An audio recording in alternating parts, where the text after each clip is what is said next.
Hello guys, what is up? I am the Ehecatl121 and welcome back to Flash Fridays, where I give you guys a blast from the past with games from the Flash. It's like I continue my Let's Play of Zuma Deluxe for the PC. Last time, we got Gauntlet mode started. I explained the differences between the two different Gauntlet modes, and we took a look at the first two levels of the game, Spiral of Doom and Osprey Talon. In this episode, we're moving on to the next two stages. If you guys are hyped for more Zuma Deluxe here on the channel, make sure to hit the like button, subscribe for content if you're new, and ring that bell to get notified any time on the channel. Last episode on the card, top right. Anyways, let's just quickly jump into it as we take a look at number 3, Riverbed Mosaic.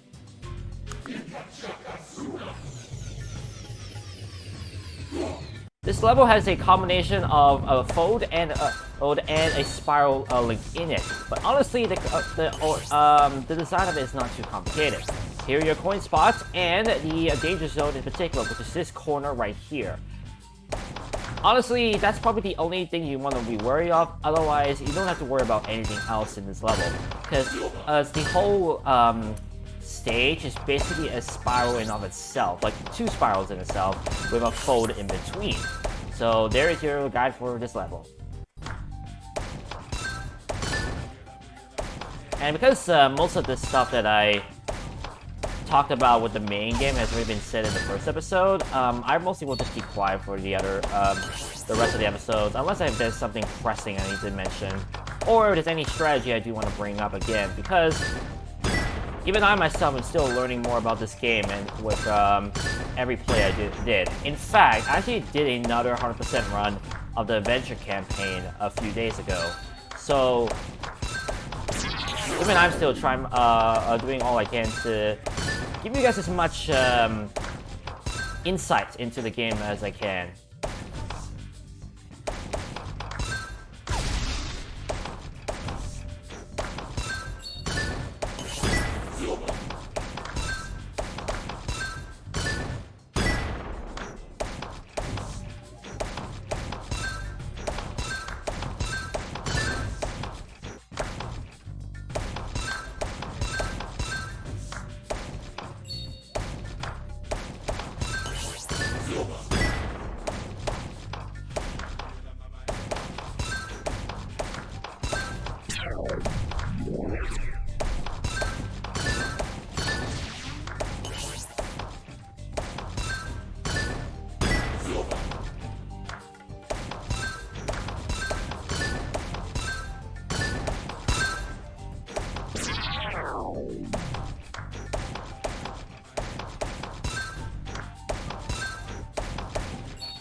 Oh, one thing to note that's actually quite interesting. Whenever you want a chain bonus, watch this. Oh, the color changed on me. Never mind. I thought I actually had two blues, that's why I was about to mention it, but I guess not.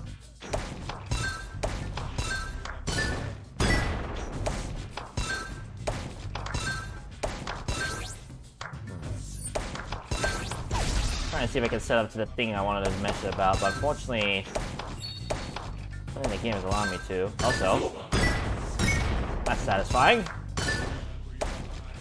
I was kind of hoping that would work, but that works too.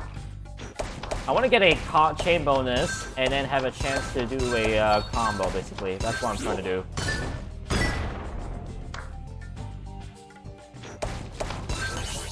as you can see, the game is not really giving me any opportunity to do that.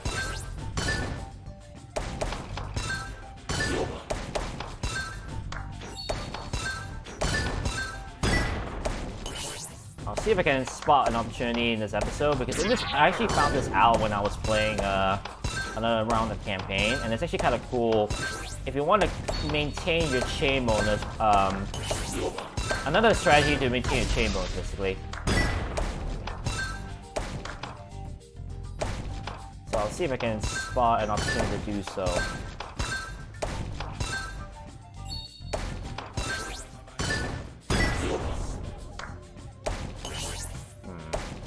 Ah, perfect. Watch this. Oh wait, that's yellow. Oh man, I thought that was...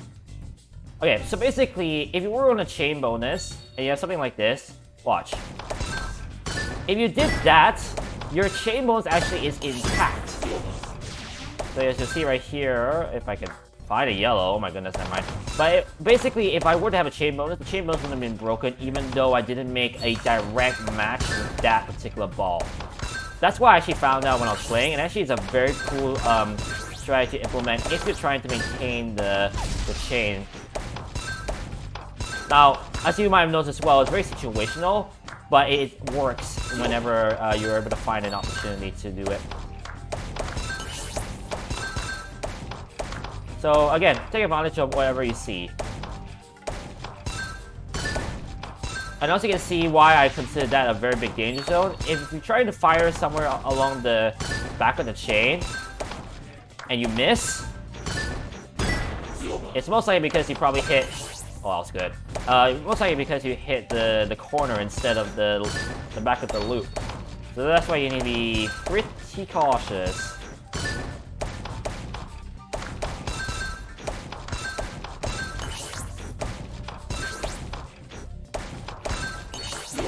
That was very lucky.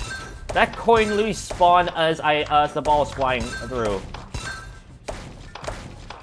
Now, I wouldn't recommend it as a strategy, but if you're able to do it, then be my guest. Okay, needed that desperately. The chain's being a bit too close for my comfort.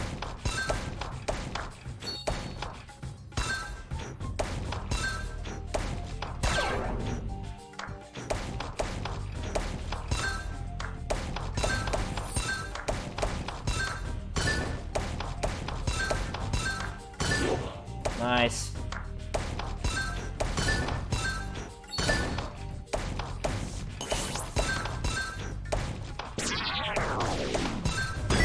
There we go. If I actually am almost there. Bam! Sun God.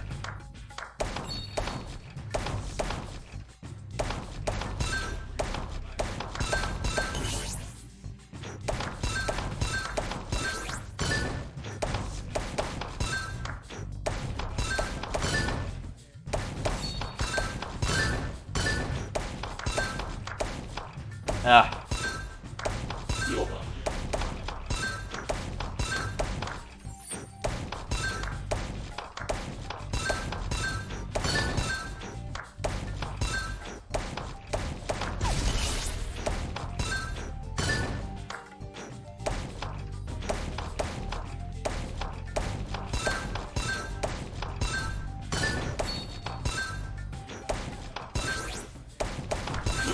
Nice.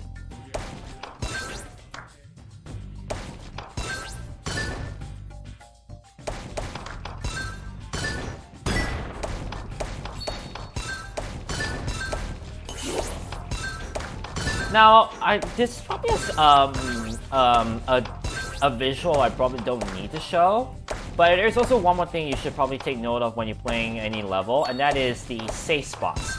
Now, when I define a safe spot, I mean a spot that is very easy, that's easy to shoot at, and it's very close to the frog itself.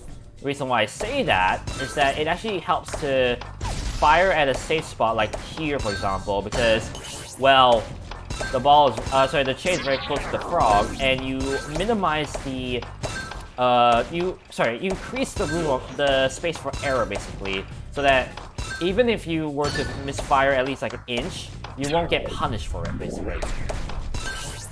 That's why I said, like a safe spot will be, knowing your safe spots will be good. Now, the reason I'm actually not bringing that up on as a visual is the fact that everyone with their own skill set has their own safe spots. You may not think that the safe spot here is a space spot, but some others might think so. And who knows, maybe even spots that are closer to the frog are not even safe spots for another person. So that's why... Bless me. That's why I would say find your own safe spots and capitalize on them whenever you can. There we go.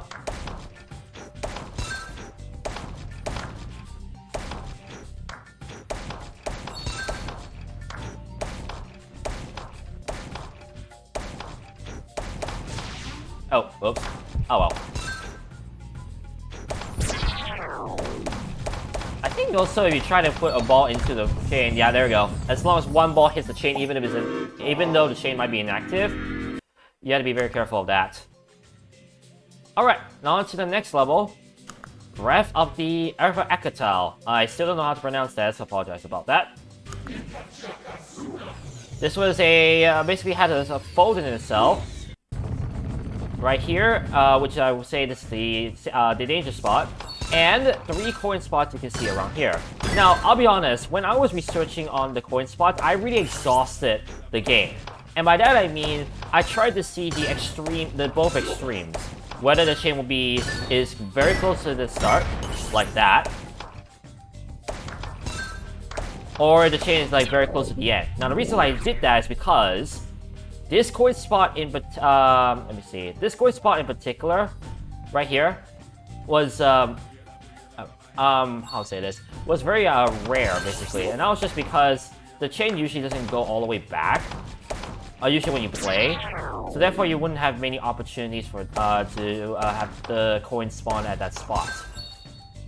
Whereas for example, back in back in the previous level, there was a spot in which a coin was able to spawn, but that spot was very rare as well because usually you won't be able to push the chain all the way back that much. So, quite an interesting trivia there when it comes to where the coins spawn in this game.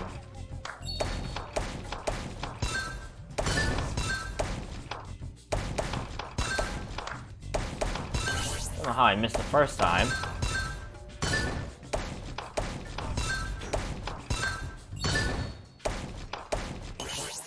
Now, of course, I did say this is the only danger spot in this level, but the coin does spawn there. So the strategy is to actually clear any of the balls here, ensure that the chain gets pushed back further enough so that when the coin spawns, you're able to shoot that quickly. Or you can do the other strategy by doing this, a double click. Now, the double click has been a common strategy that I've been implementing with my gameplay, and that's because it's so useful in getting a hard-to-grab coin when they're in a pinch. So the idea is that you clear the chain that's from you, and you shoot again, there at where the coin is. That will allow you to quickly grab a coin whenever it's possible, like this. The double click. So useful.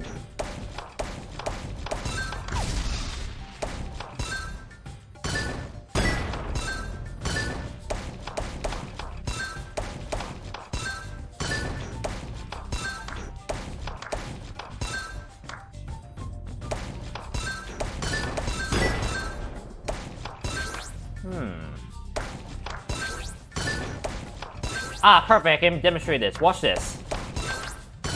You may think that has broken the chain, but it didn't.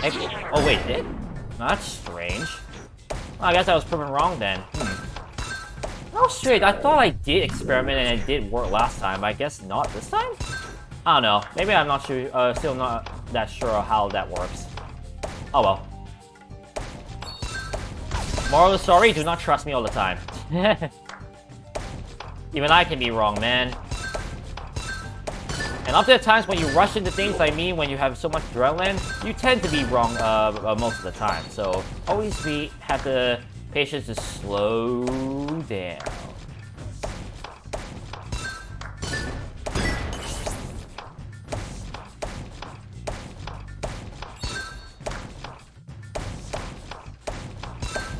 I had a sinking feeling that I didn't miss.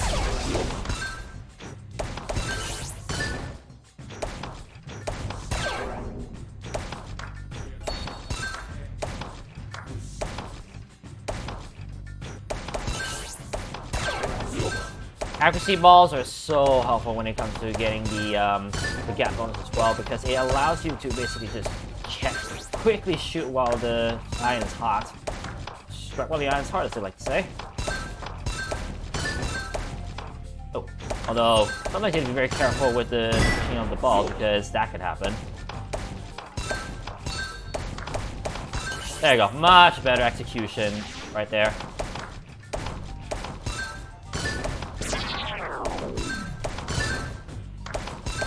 I guess right there I can also mention a bit of a tip, and that is when to be greedy and when to not be greedy.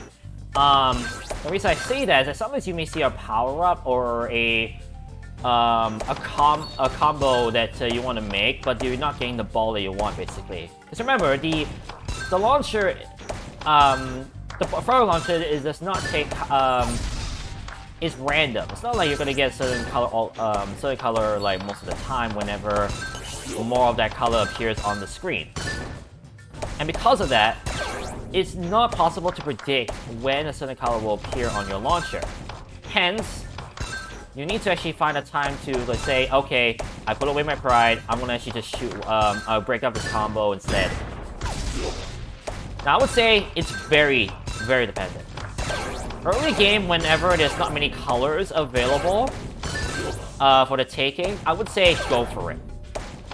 If we're in a space like right now, where there's like 6 colors involved, do not even try to risk it. Unless the color is, like the color is about to come to you, basically. That's my strat on how to deal with this kind of RNG. The best players know how to get rid to eliminate RNG from as a factor when you play. Also, you can see that I'm on a 27 streak, and I already made the Jackpot 7 that quickly. I'll say it one more time. Chains help a lot.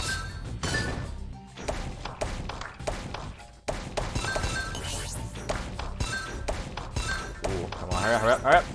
Oh, there it is, that's what I mean, breaking the chain up, the combo up, because I knew that I was about to die if I didn't do something sooner.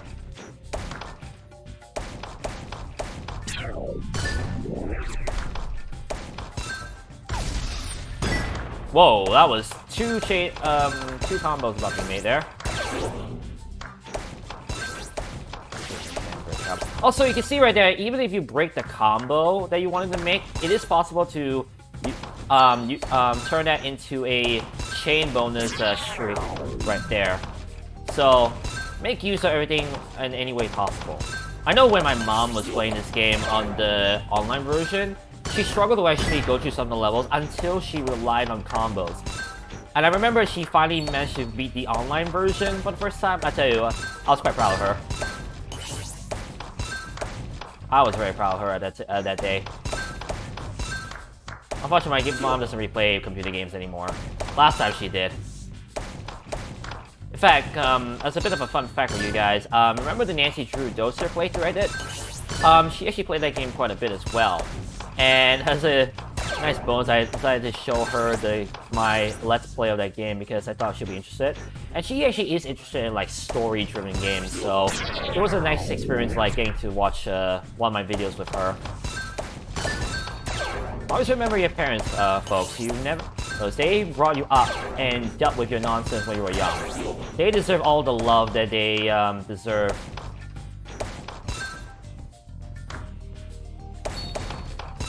Now, as you might notice, I had a ball color that wasn't really prominent on the chain. I wasn't able to get rid of it. That's actually one of the drawbacks of this level. It's the fact that it can be quite cool if you get a ball that is not a color that you want, basically.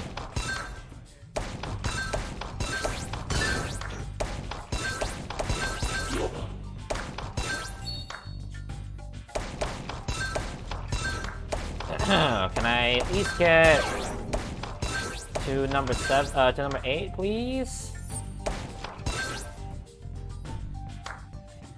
Ooh. Oh, no, never mind. There we go. One more match and that was it. Let me grab this, or not. Or not. You can see that the chain just keeps going on. It doesn't stop now, as before. And right here you can see that if the chain goes anywhere closer, it's a lot harder to play the level because you're limited to what the chain the chain that's close to you basically. And there we go. That is that is Brad for Ehecatl completed. 27 max chain. Ooh.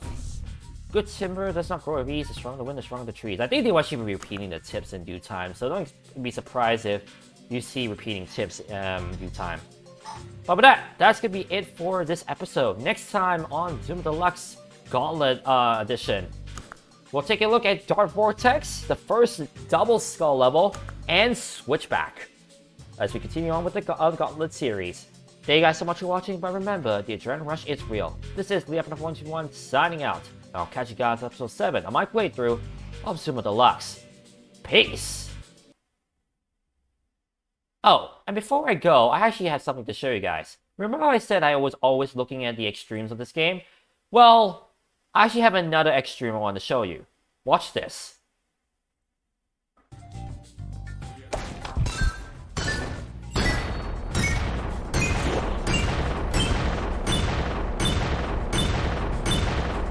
I find it funny that I actually could have had a 12 combo, but the chain didn't allow it.